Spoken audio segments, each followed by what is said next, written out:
When my sister lifted her champagne glass at Christmas dinner and said, "So Kelsey, when are you finally getting married?" Everyone laughed. Everyone except me, because I'd already been married for 9 months, and every single person at that table had been invited. They just didn't know my sister had stolen every invitation before they could see it.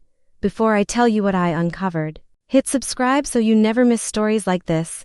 I'm Kelsey Bryant, born and raised in Boulder, Colorado, the quiet one in a family that loved everything loud, bright, and camera-ready. My parents used to joke that my sister Emma came out of the womb ready for a spotlight, and honestly, they weren't wrong. If she wasn't competing in something, she was winning it. Pageants, gymnastics, choir solos, talent competitions. My mother documented every moment like she was curating a museum exhibit titled The Perfect Daughter. And then there was me. I wasn't invisible exactly, just inconvenient. My interests didn't sparkle on stage. I loved books, quiet afternoons, hiking trails, and photography. Nothing that required applause. Nothing you could hang on a wall. Except maybe a picture I took, though those usually got lost behind Emma's trophies. I learned early that my role in the family was simple: keep the peace, stay low maintenance, and don't disrupt the narrative they loved so much. So I didn't. Not until I moved away, leaving Boulder for Portland, Oregon at 27 wasn't rebellion. It was survival. I got a job analyzing soil and water samples for an environmental research group.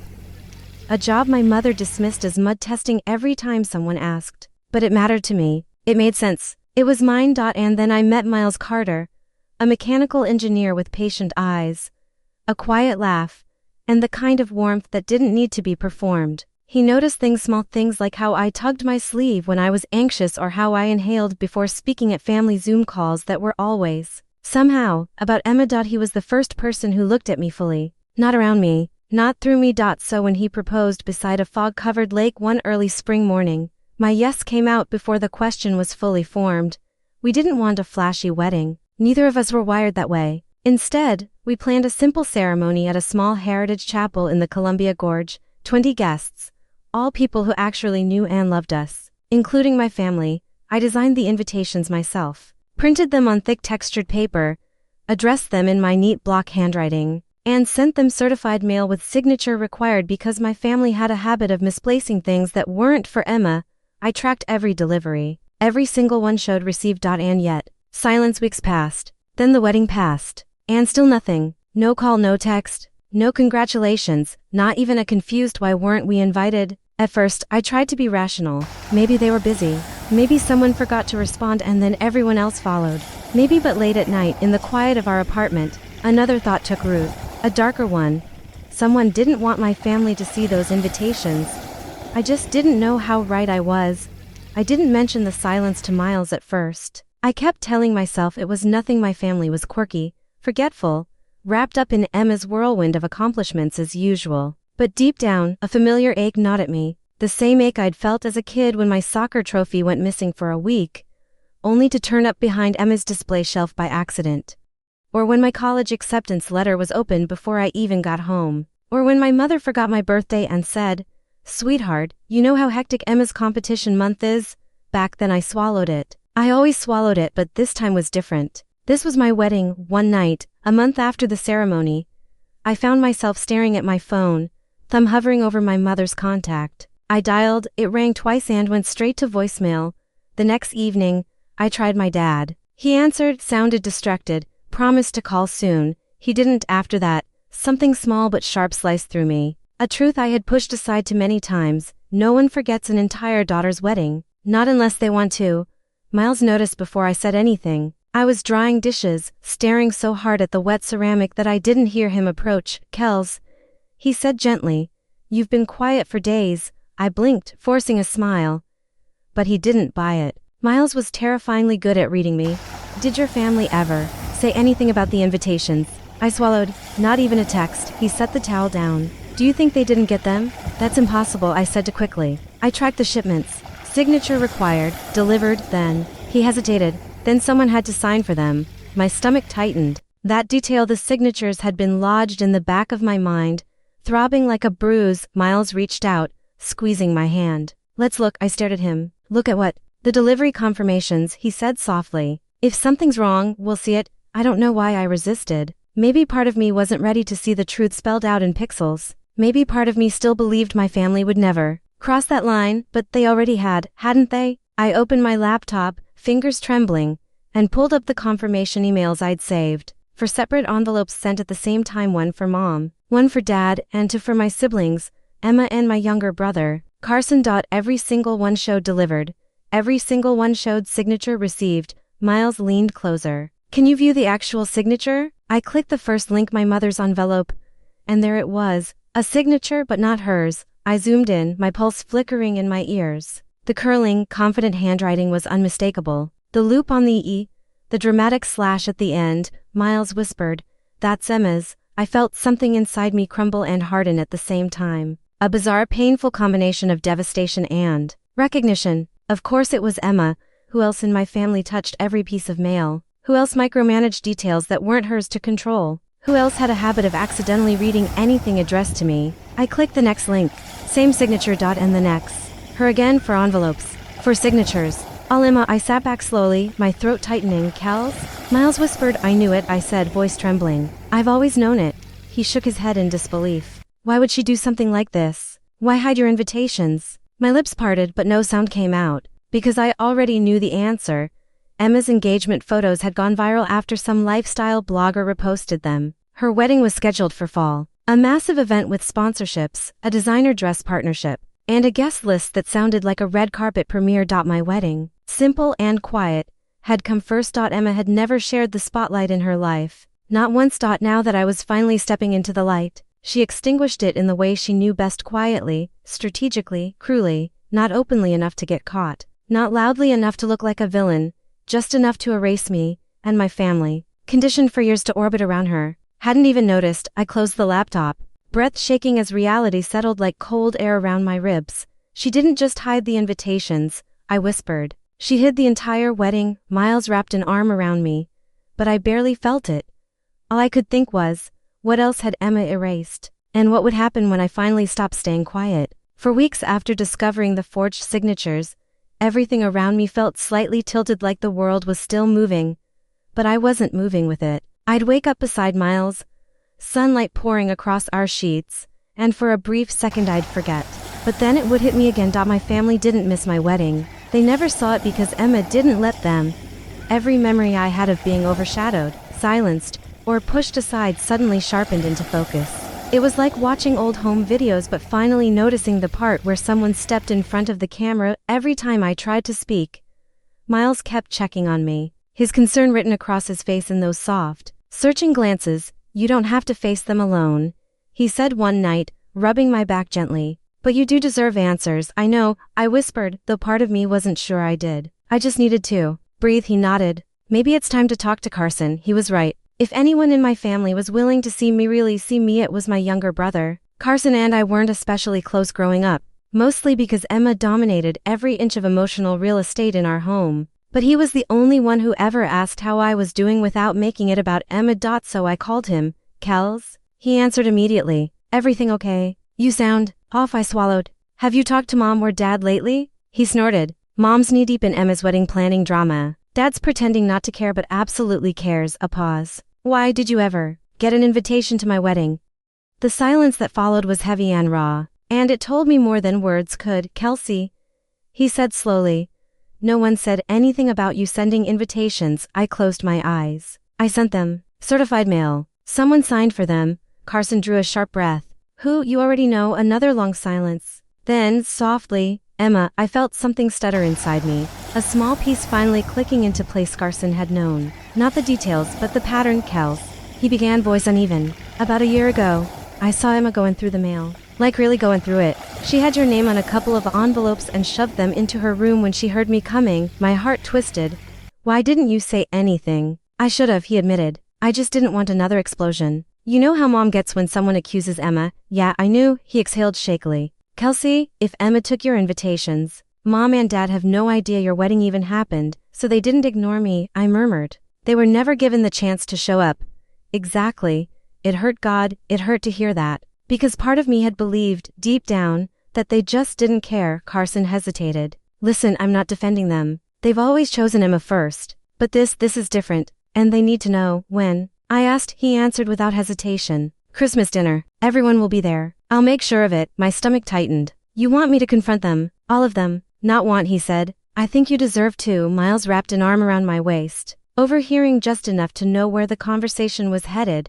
Whatever you decide, he whispered. I'll be right next to you. After we hung up, I sat in silence, absorbing everything. Part of me wanted to run, to avoid the drama, to let the truth stay buried because at least then the pain was familiar. But another part of me, stronger, steadier, was tired. Tired of disappearing. Tired of shrinking. Tired of letting my family rewrite me as background noise. Christmas dinner would be in 2 weeks. And for the first time in my life, I wasn't walking into that house as the forgotten daughter. I was walking in with the truth, and Emma wasn't ready for that. Christmas at my parents' house always looked like a holiday card engineered for social media. Oversized wreaths, coordinated place settings, candles that smelled like peppermint and perfection. It was the kind of room where you instinctively lowered your voice, afraid of disrupting the aesthetics. This year, though, the perfection felt brittle, like one wrong move would shatter everything. Miles squeezed my hand as we walked up the driveway. You okay? No, I admitted, but I'm ready. He kissed my cheek. Then that's enough. Inside, laughter floated from the dining room light, rehearsed, familiar. My mother swept in first, wrapped in a red cashmere sweater Emma had gifted her. Kelsey, honey, you're here?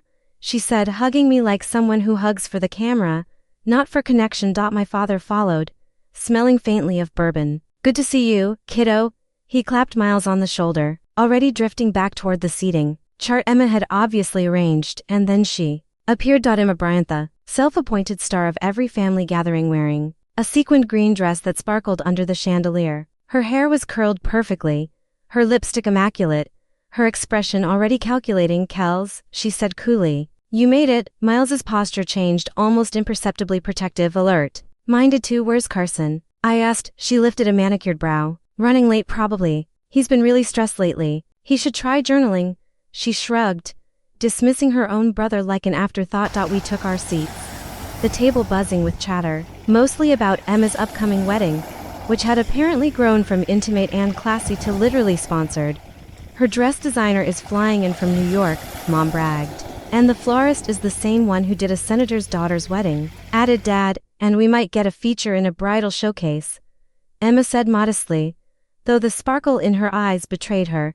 Not once did anyone ask how I'd been. Not once did they mention my marriage. I sipped water, my pulse thumping in my ears. Just a few more minutes. Carson would walk in. Then everything would unravel. But he didn't walk in. Instead, my mother tapped her wine glass with a fork, smiling broadly as conversation quieted. Before we start dessert, she said, I want to make a little toast. Her eyes sparkled as she looked at Emma.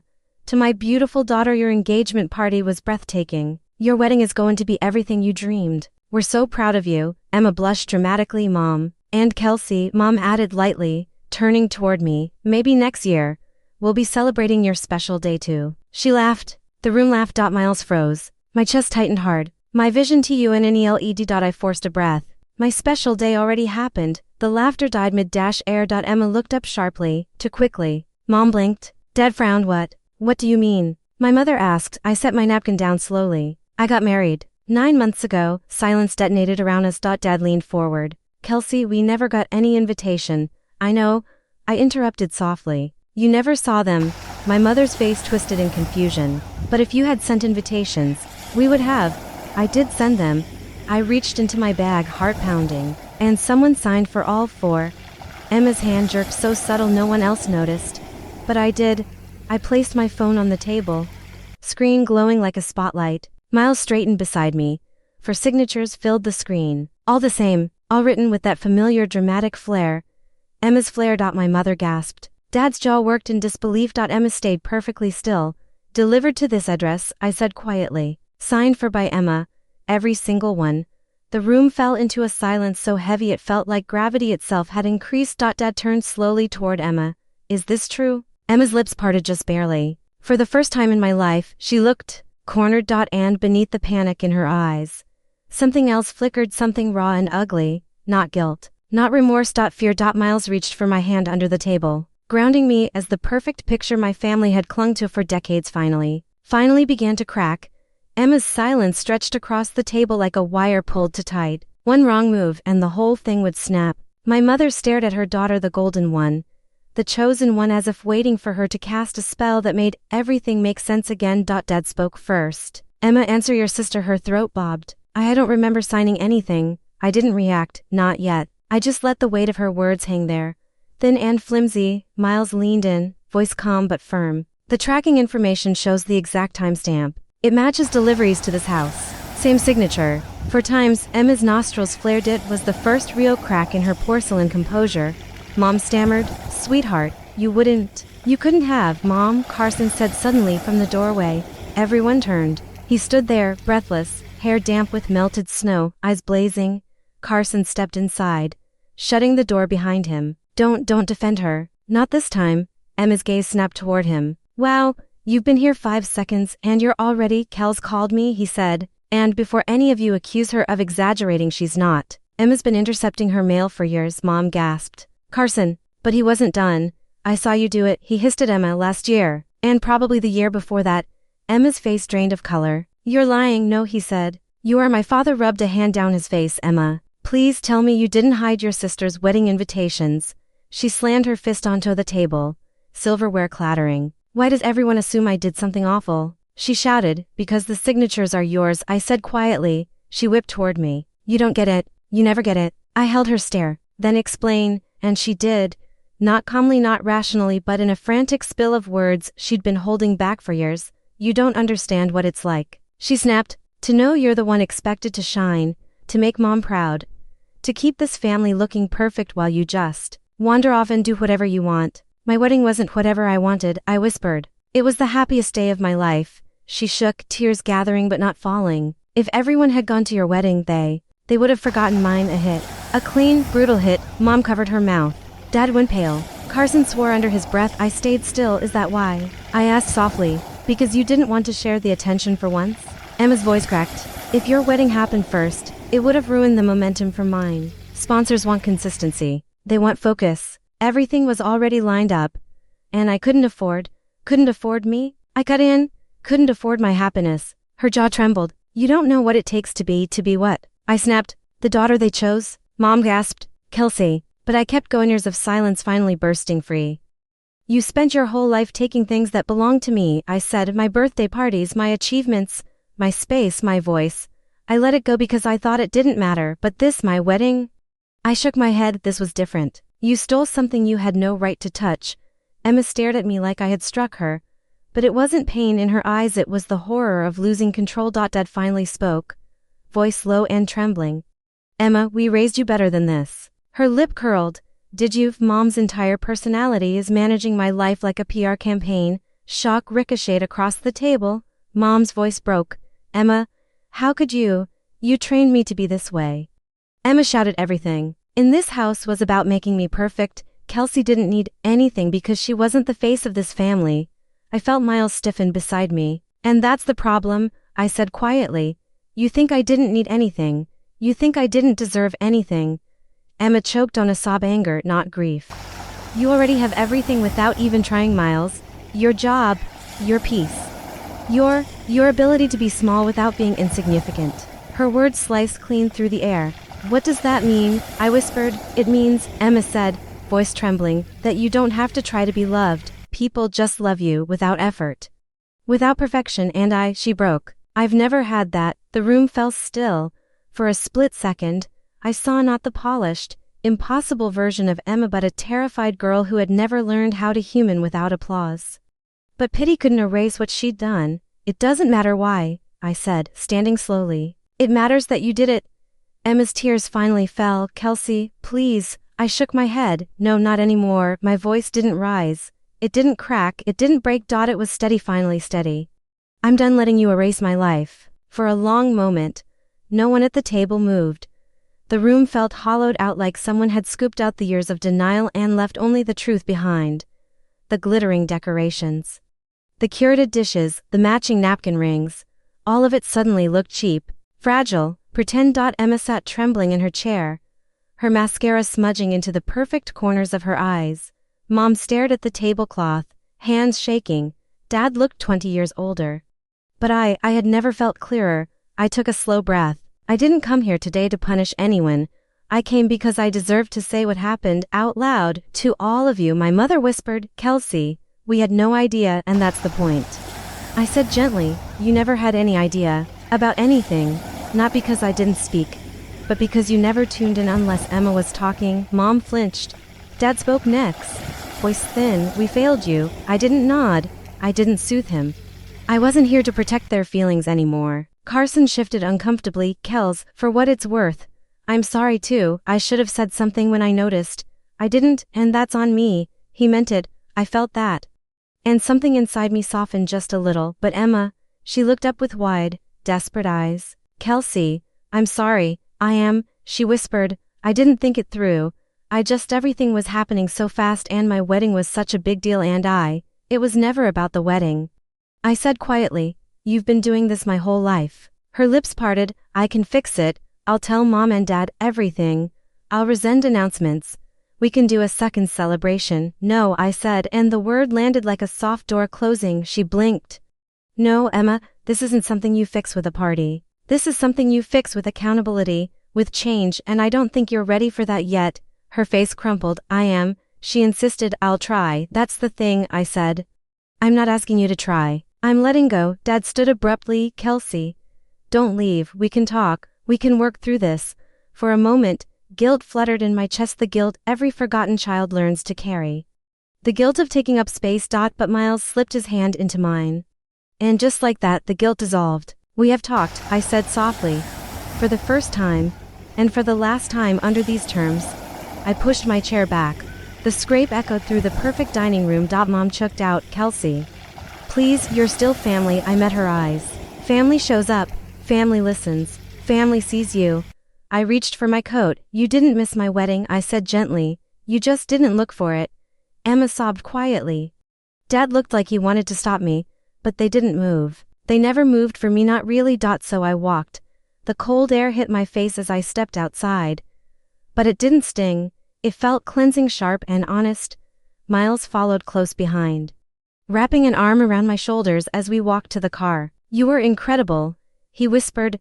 I breathed out slowly. I feel strange, because you finally chose yourself. Inside the car, I let my head fall back against the seat.